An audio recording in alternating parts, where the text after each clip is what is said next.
Tonight on CTV News, gearing up for World Cup. Downtown, the streets will be open, vibrant, and exciting. But on match days, there will be some temporary closures. The major road closure that will last for months. The city reveals its plan, but there is one thing that is still a question mark.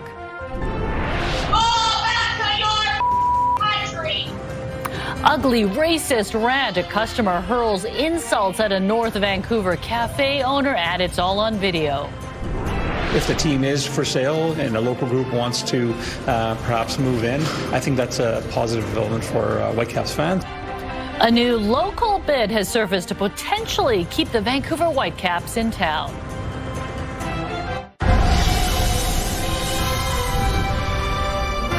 This is CTV News with Mi Jung Lee. Good evening, and thanks for joining us. We begin with the new development in the ongoing saga over the future of the Vancouver Whitecaps. Tonight, there is a new potential bid on the table from a local business group that wants to keep the team right here. CTV's Kevin Chirac has more on what we know about this latest plan to save the Caps. It's new hope for Whitecaps fans that seemingly came out of nowhere. Well, we just had a group that's reached out to us that has been organizing apparently for a few weeks to put a bid in for the Whitecaps. I don't have the details. I'll leave it to the bid group to share those details. Minister of Jobs and Economic Growth Ravi Kahlon would not reveal who's behind the bid, but says it involves a group of business leaders doing their due diligence with the goal of keeping the Whitecaps in Vancouver. An unexpected twist on a day that began with Whitecaps CEO Axel Schuster addressing media Wednesday morning, speaking for the first time since an American billionaire went public with an offer to move the team to Las Vegas. I'm hopeful that we will find a solution, but I'm concerned. That set the tone. No major updates, just confirmation the team is still for sale and that its financial situation, despite strong fan support and success on the pitch, remains challenging. We want to have a better solution in BC Place Stadium on matchday revenues. Is this? We have said we are open to look at every possible solution.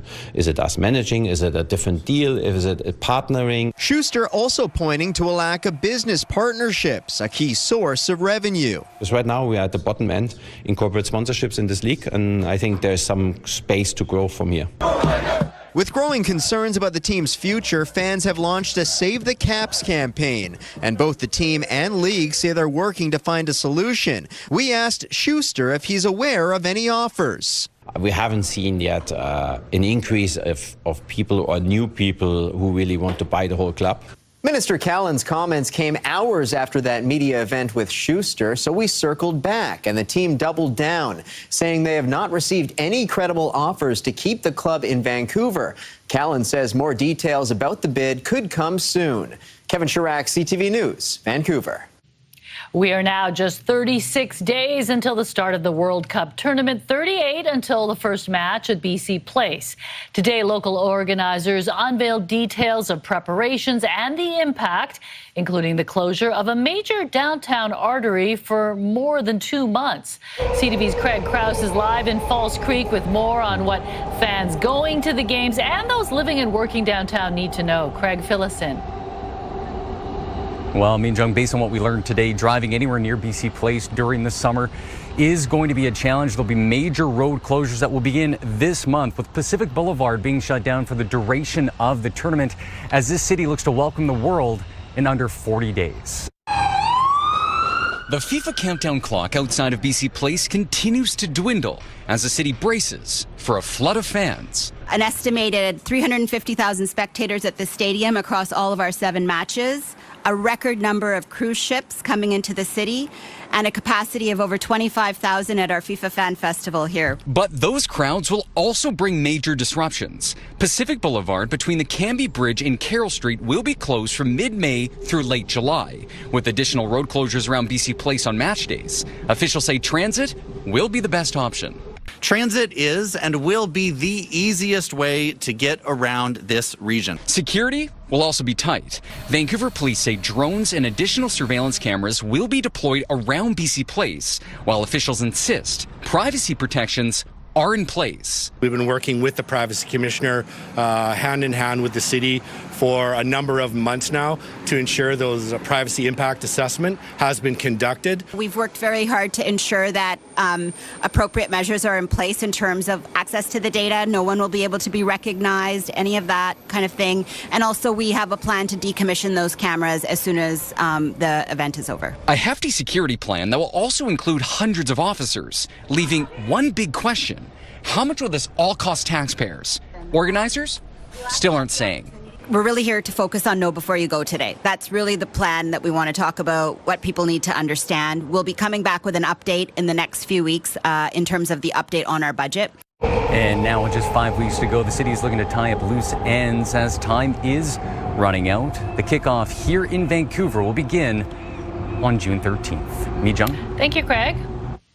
A whale that was struck by a jet skier in the Burrard Inlet Monday night appears to be in good condition, according to federal officials.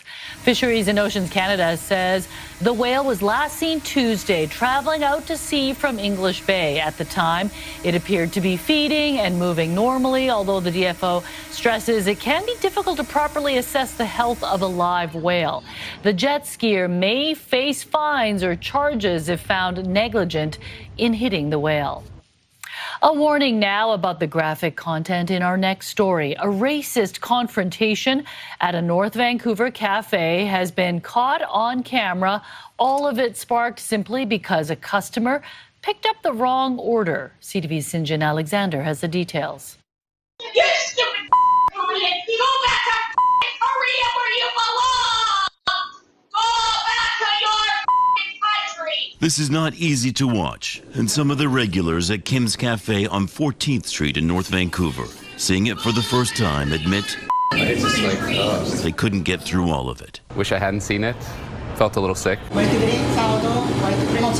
Owner Du-Yi Kim, shaken by the incident, still is not ready to talk about it on camera, but tells us it all began Saturday when a woman, who's been in a few times before, grabbed the wrong takeout order. That customer returned an hour later without the food and demanding a refund. Now Kim refused at first, arguing it was the customer's mistake and she had to make an extra meal. I will make sure none of my police friends come here. Kim eventually returned the woman's money, but video shows she came back the next day. It's your responsibility. You should do like Starbucks. What is your name? What is your name? This time threatening to have Kim's immigration status investigated. And when told she was being recorded by a security system, spoke to the camera. And I'm going to call CRA and make sure you do your taxes. And I'm going to call immigration and make sure that you are legally here. Business owners should treat a customer like this rude little she's a and she treated me like and nobody should do that. Her regulars are shocked and rallying to show their support. She is the most lovely human being. She makes great food. She treats us well. She's an asset, and to have someone treat her like that's hurtful. Hurtful. Go back to your country! North Vancouver Mounties are aware of the incident and confirm they will be reaching out to the owner. Sinjin Alexander, CTV News, North Vancouver. A survey out today from the Business Council of BC paints a grim picture for big employers in the province.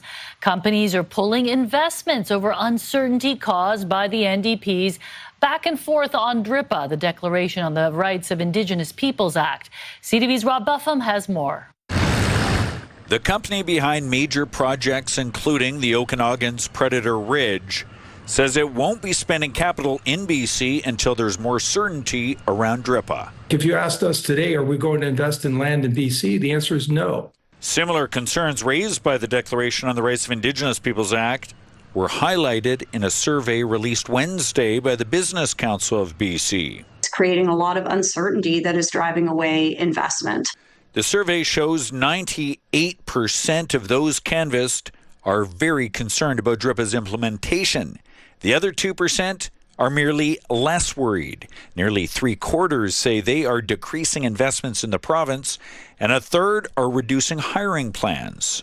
Capital is going to go where there is certainty and the promise of good returns, and uncertainty creates uncertainty about whether you can get returns for your shareholders. a day after a poll showing the BC Conservatives surging to a 10-point lead over the NDP, fueled by concerns about DRIPA.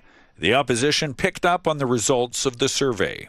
100% of BC businesses that are concerned about the effects of DRIPA in some capacity. The Jobs Minister dismissed the Business Council's claims. BC outperformed what the BC Business Council projected was going to be the GDP growth for British Columbia last year. And First Nations leaders say misinformation and fear-mongering are driving much of the DRIPA debate.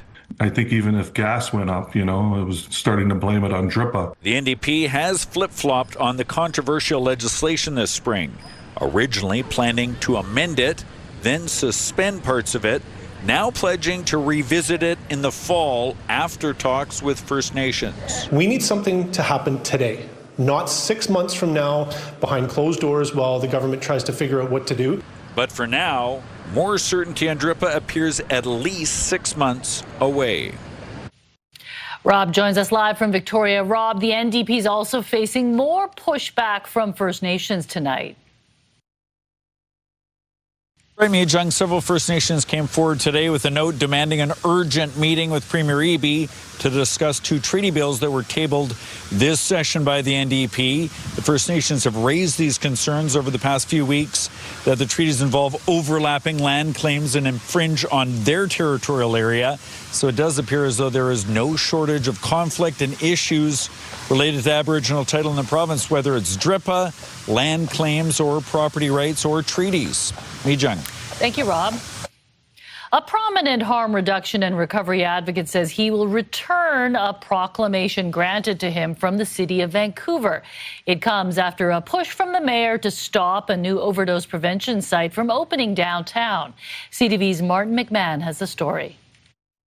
Nearly 2 years ago, Vancouver Mayor Ken Sim declared May 29, 2024 as Guy Felicella Day to honor his work. But after Sim's pledge to fight a new overdose prevention site at Helmcken and Hornby in the heart of downtown, Felicella says he'll return the framed proclamation on Thursday. I'm not a prop, so I took a good look at it last night, and I just told my wife that I said, I'm just going to give it back. I said, I don't need an honor or an award to do the work that I do. I do it because I care about people. We went to the corner where the overdose prevention site is set to open and asked people how they felt. People need help and they're here, so it's convenient. If there is a different alternative location that could be sourced by the government, maybe that would be of consideration. Well, they need help. So that's how I feel, that we're all human beings and we do need to help each other. We also met Christopher Brown, who plans to use the new OPS when it opens. Having somewhere safe where we can go and we can have a supervised site and just somewhere where they provide supplies that's safe makes it so we don't get diseases, we don't get infections, and you don't have a bunch of people running rampant on the streets. Even with ABC passing a motion Tuesday to fight the opening of the OPS, Health Minister Josie Osborne says it will go ahead. The concerns of neighbors, of businesses, the Business Improvement Association obviously need to be taken into account, and that the operator is responsible for a good neighbor agreement, essentially working with the neighborhood, but we will push forward and we need to have these services in place. The lease for the new overdose prevention site begins in June, though Vancouver Coastal Health says it may take weeks before it is ready to open. Martin McMahon, CTV News, Vancouver. The lottery, just like their season, couldn't have gone any worse, but the Vancouver Canucks still get a top 3 pick in next month's draft. Who should the team be targeting as they begin their rebuild? That story in just a moment, but first, let's take a look outside. It's 6:13, a shot of downtown Vancouver. You're looking at the Wall Center on Burrard Street.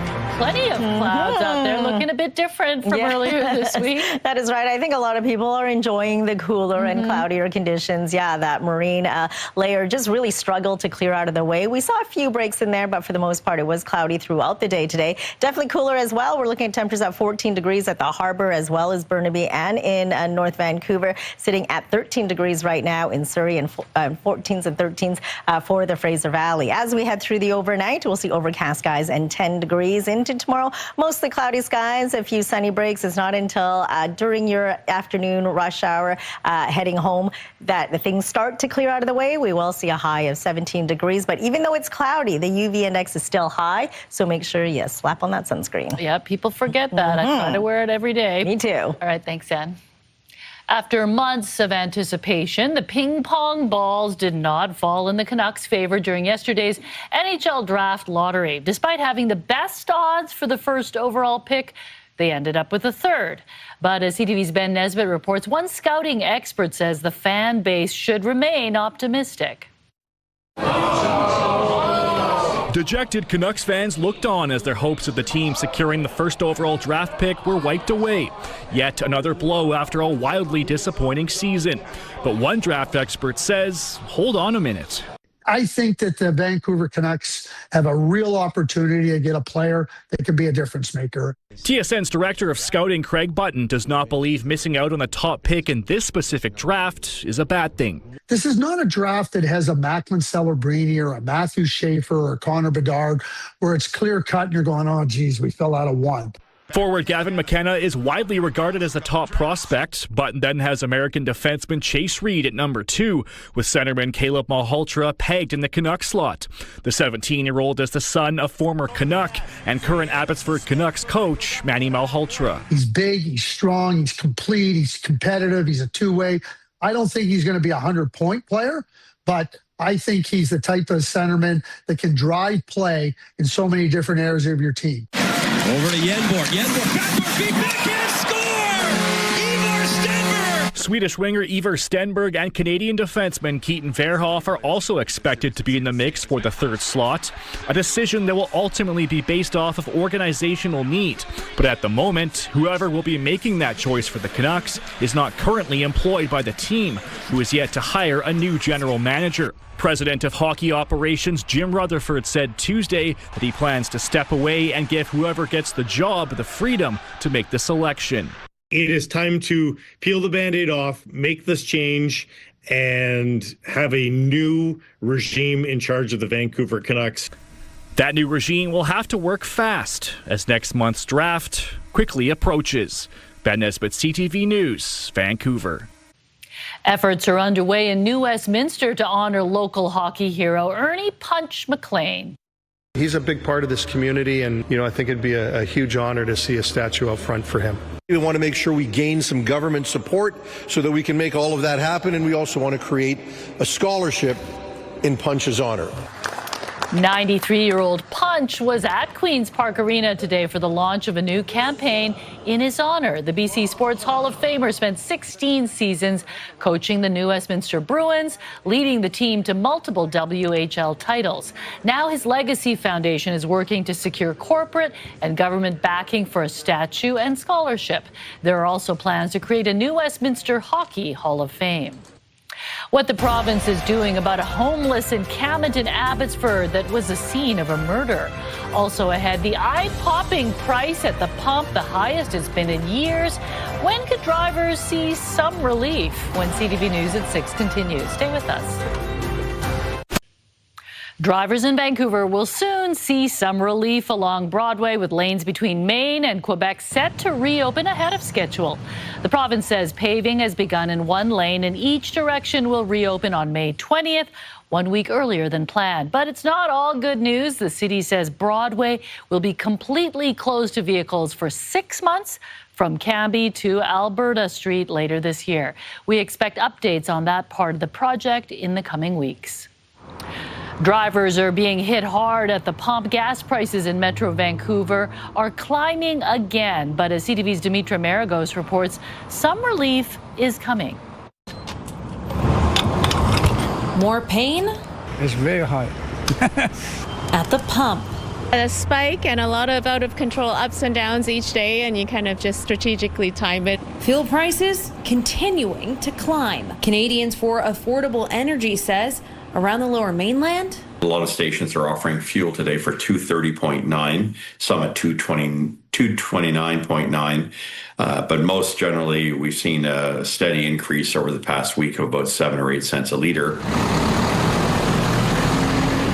Some saying they're behind the wheel less to combat costs. I try drive less than normal. Usually I drive more.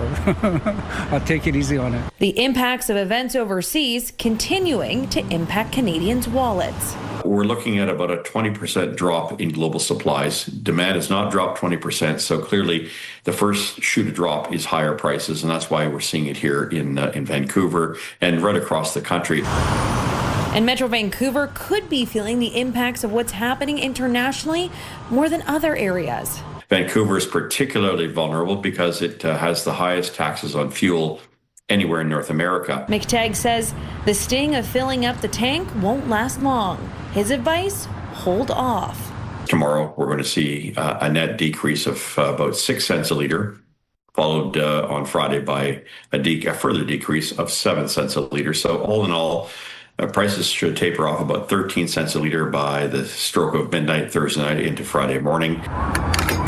Dimitri Marigo, CTV News, Vancouver. Phones, radios, and TVs across BC were lit up with an emergency alert today as part of a nationwide test. An emergency alert stopped most British Columbians in their tracks at 1:55 p.m. It's all part of a test to alert Canadians of immediate threats triggered by police or government agencies. That includes emergencies like flood, wildfire evacuations, extreme heat, and earthquakes. Vancouver City Council has officially proclaimed May 7th as Child and Youth Mental Health Day. There's not only the clinical aspect of ensuring that we get early supports and interventions to young people and their families, but also recognizing there's also still stigma and addressing stigma associated with mental health. Mayor Ken Sim and members of council were joined by students and community stakeholders today to read the proclamation. Officials say they hope it helps spark more conversations around child and youth mental health. More hopeful news for the family of Maya Gabala. The 12-year-old girl critically injured in the Tumbler Ridge shooting has had another surgery. They're not suitable. They're not safe. They're not the right place for people to be living. And the province is taking steps to close a former park and ride that has turned into a dangerous homeless encampment. Critics say it should have happened a long time ago. That's ahead. We have an update on the status of Maya Gabala, the 12-year-old who was severely injured in the Tumbler Ridge mass shooting.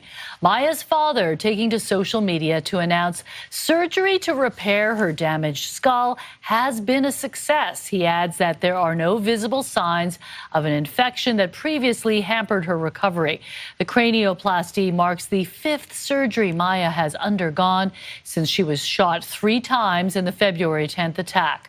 Her family is hopeful that this will be her last and says she has already recovered enough to look around and squeeze people's fingers. It's considered by some to be the most dangerous homeless camp in Abbotsford. And now the province says it's taken the first steps towards shutting it down, something critics believe should have happened sooner. CTV's Michelle Bernaro has more.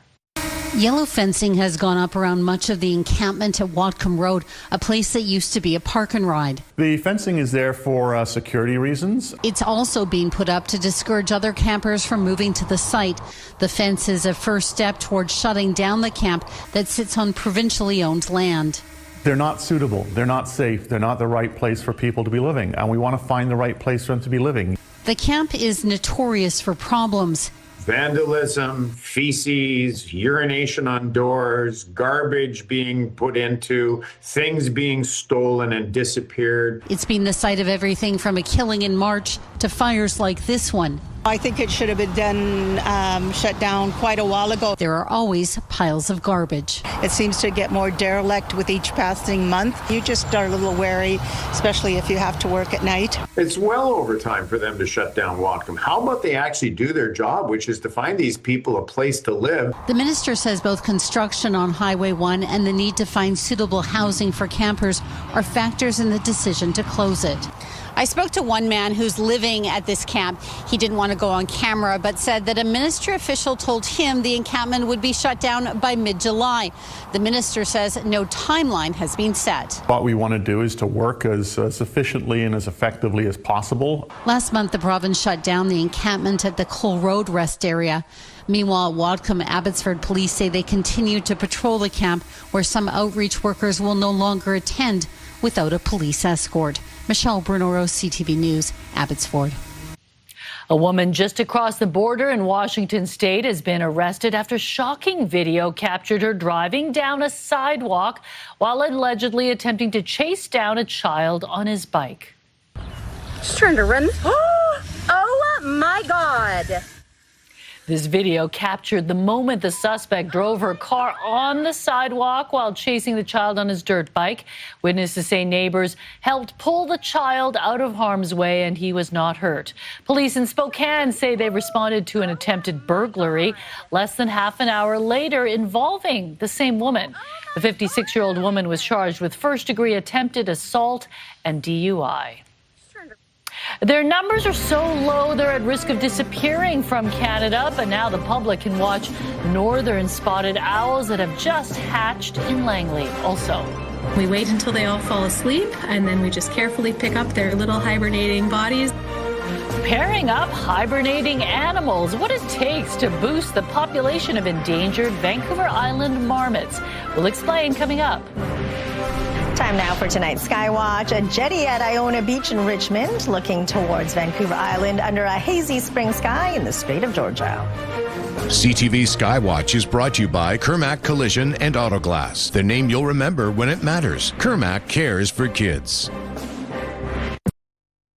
Lava is spewing once again from Hawaii's Kilauea volcano. Scientists had predicted a potential eruption window sometime midweek.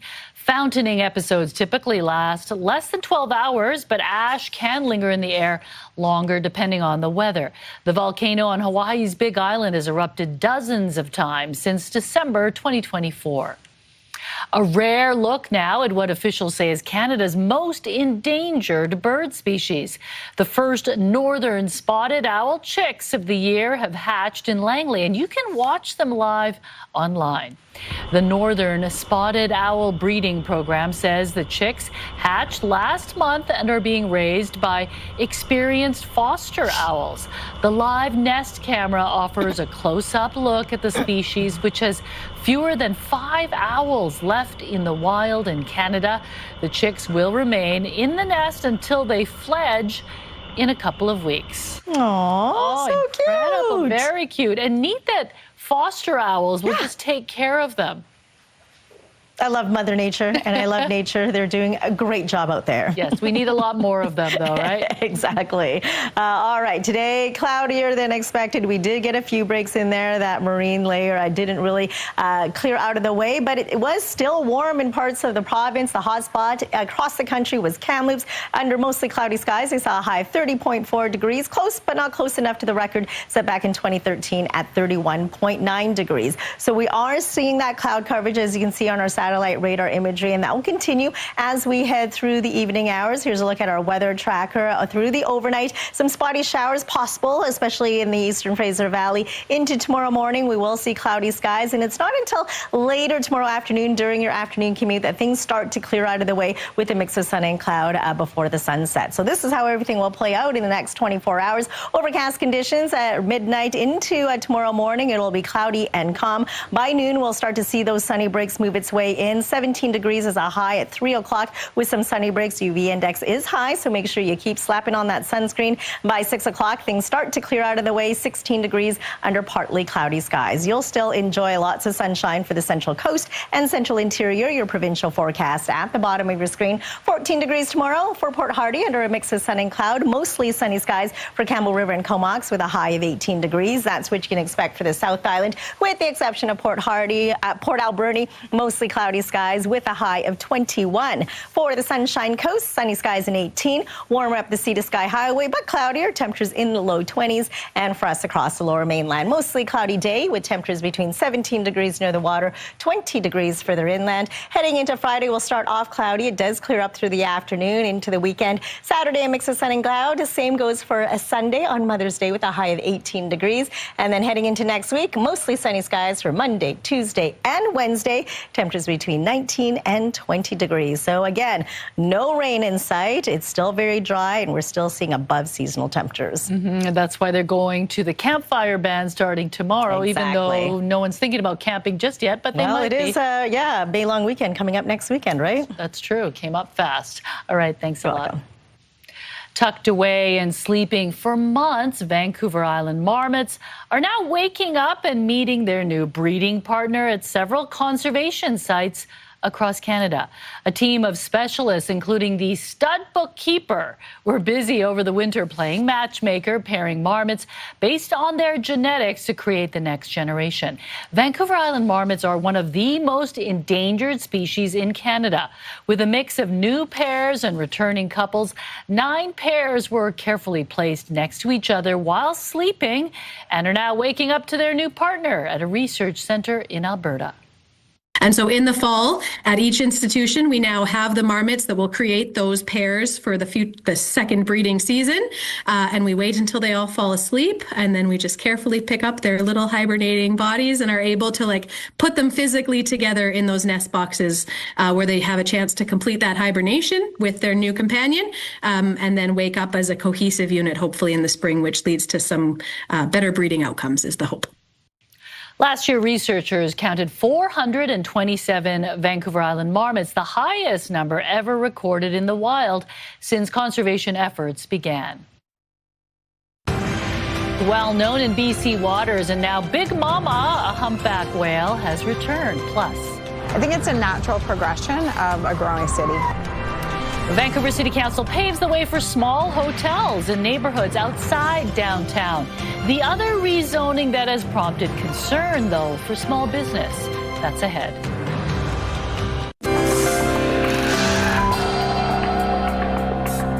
Taking a look at today's markets, the Canadian dollar is still sitting around 73 cents U.S. Oil down $7 now, sitting around $95 a barrel. Gold gained $125 on the day.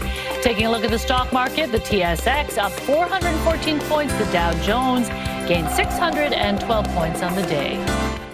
BC Ferries is easing restrictions on non-operational electric vehicles 1 year after effectively banning them from boarding. The service now says immobile and minorly damaged EVs can be towed or carried on board. Operational EVs remain permitted on vessels, but vehicles with suspected damage are not, unless the battery is removed in accordance with federal regulations. Last June, BC Ferries banned damaged EVs from its vessels due to safety concerns around high-voltage batteries, sparking backlash from EV owners and industry groups. Most tourists want to experience Vancouver beyond the downtown core, where most hotels are.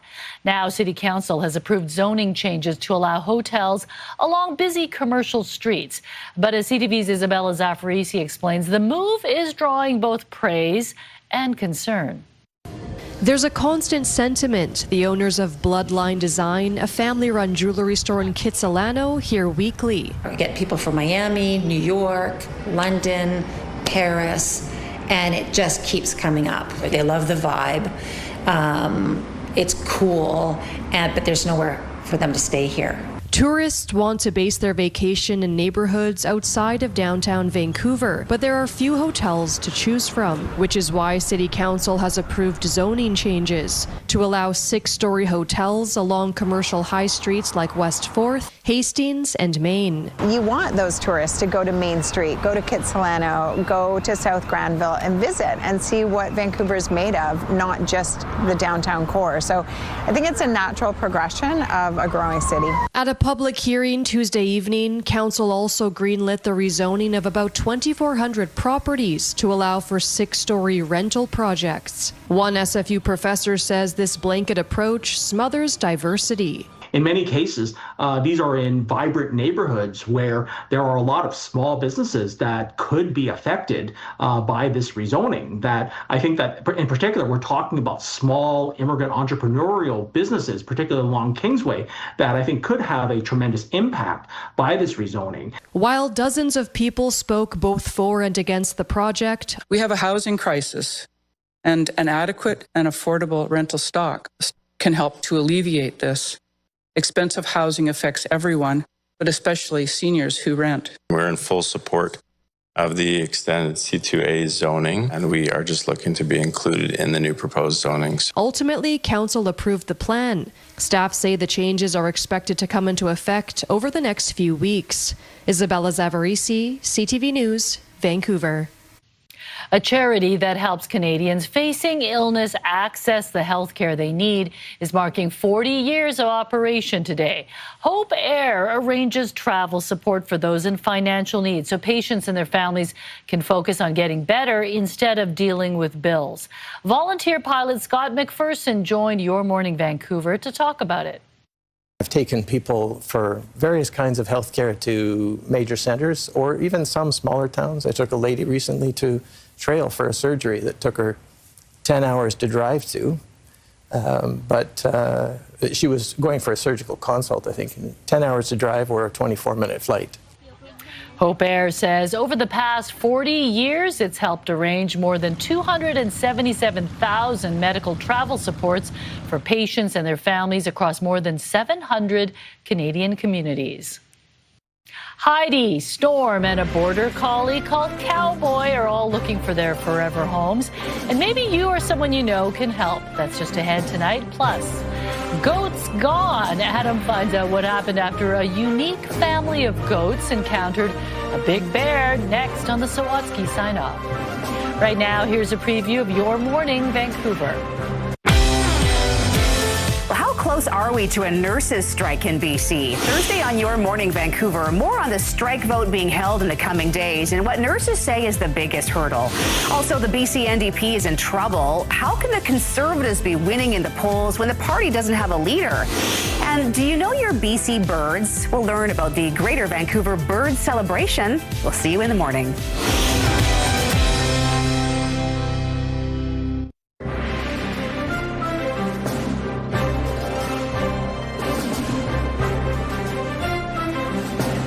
A well-known humpback whale is back in BC waters after completing her annual migration from Hawaii. Big Mama was spotted Monday near Moresby Island in Boundary Pass. She has traveled over 4,000 kilometers on her journey back to the region to feed. Big Mama is closely linked to the recovery of the species in the Salish Sea, which were once nearly absent from the region due to commercial whaling. Big Mama was first photographed in 1997 off Victoria and has returned nearly every year since. She's had at least 8 calves with a lineage spanning more than 20 whales. The PWHL is welcoming Detroit to the league as the first of what could be 4 expansion teams ahead of next season. Detroit's addition grows the PWHL to 9 teams and comes 1 year after Vancouver and Seattle joined the league. Detroit hosted the PWHL's first neutral site game in its inaugural season and is set to host the draft and awards ceremony next month. The new team will play at Little Caesars Arena, home of the NHL's Detroit Red Wings. South Korea's first humanoid robot monk made its debut at a Seoul temple. This is Gabi, standing at just over 1 meter tall. The robot wore a traditional gray and brown Buddhist robe during a ceremony at Choge Temple. People watched on as it stood before monks and pledged to devote itself to Buddhism. The ritual comes 2.5 weeks before Buddha's birthday celebrations on May the 24th. Not sure about that. Yeah. But, you know, monks are always so serious, but they seem to be enjoying this robot in their midst. They can make the robot do more chores. Yes, exactly around the what temple, I'm thinking. right? Okay, it's time for Homeward Bound, our weekly segment where we introduce you to furry friends from local rescues who are looking for their forever home. Here are some pets now available to adopt from the BC SPCA.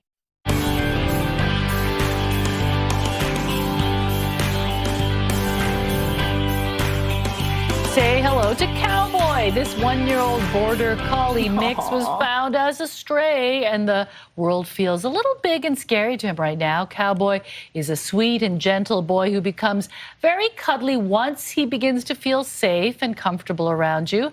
He's looking for a calm home with humans who will be patient and let him grow at his own pace. Cowboy is available at the SPCA in Chilliwack. Oh, adorable. Well, meet Heidi, everyone. This 7-year-old girl needs little time to warm up to you, but once she does, she will quickly become your best friend. She has experience with other cats and will do best with a slow and patient introduction, which will help her feel relaxed at home. If you are interested in bringing this cute cuddlebug into your home, Heidi is available for adoption at the Abbotsford SPCA. I like the coloring on her. I was going to say beautiful tortoiseshell. And finally, say hello to Storm. She is an 8-year-old who is ready to settle into a cozy indoor-only home after spending years as an outdoor-indoor cat. Storm is affectionate and loves people and snuggles, but will do best as the only animal in her new home. If you want to bring this sweet girl with a big heart into your home, look at that face. She is available at the Abbotsford SPCA. She's very photogenic, don't you think? They all are, these animals. I think they'll find a home soon enough. Hope so. Okay, for more information, you can head to adopt.spca.bc.ca. And just before we get to the Sawatsky sign-off, Lauren, what's coming up tonight on the late news? Well, Mijung, there is a new push tonight to help track whales off of our coastline and also try and prevent them from being hit by boats. We'll have more on the SFU research and the funding boost that it just received. And privacy watchdogs, both on the federal level and here in BC, have released their findings on an investigation into ChatGPT. Why the privacy commissioners say the company that created it violated privacy laws across the country. All right, thanks a lot, Lauren. Well, dogs may be man's best friend, but goats rank #1 for a Vancouver Island woman. So when her beloved bovid went missing one day, you'd think she'd start to panic. But as Adam explains in tonight's Sawatsky sign-off, she held on to hope.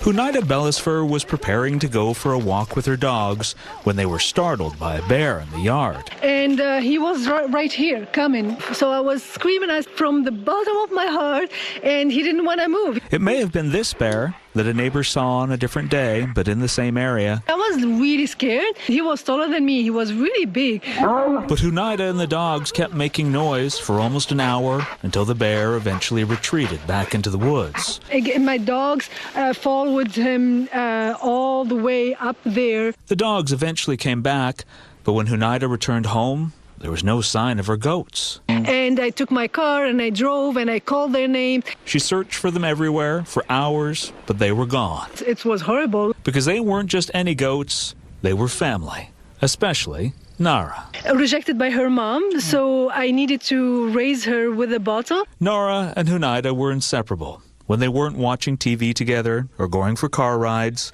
the goat would go for hikes with her and the dogs. So she thinks I'm her mom. After Nara became a mom, the goat family expanded to 11. But after none of them showed up the next morning, Hunaida couldn't help but think about her work as a grief recovery specialist. It's important, instead of panicking and anticipating the negativity, trusting that your prayer will be answered. Almost 24 hours later, it was. A neighbor spotted the goats acres away, and Hunaida rushed to retrieve them. Oh my gosh, it was amazing. I just said, babies! And they were stuck there, but when they saw me, they come running. Whether the goats were originally scared by the bear's arrival or by all the noise being made before its departure, Hunaida couldn't be more grateful that she never gave up hope and her furry family is reunited. They're my babies. They're not goats. Adam Sawatsky, CTV News, Metchosin. You're such a cutie pie. The Sawatsky Sign-Off, brought to you by 1-800-GOT-JUNK. They make junk disappear. All you have to do is point. She's got a lot on her plate, that woman. All Perfect those goats. Cradle-sized goat, too. They're very, very cute. And they're good at keeping your grass short, too, right? Exactly. So multitasking with your pets. That's great. All right, let's take a look at our scenic snapshot for tonight. Pretty sunset in Pender Harbor. Thanks, Brad, for sending this gorgeous picture in. And we want to see your scenic snapshot as well. So email us at scenicsnapshot@ctv.ca. Gorgeous. It looks like a painting. A watercolor with all the oranges and the yellows.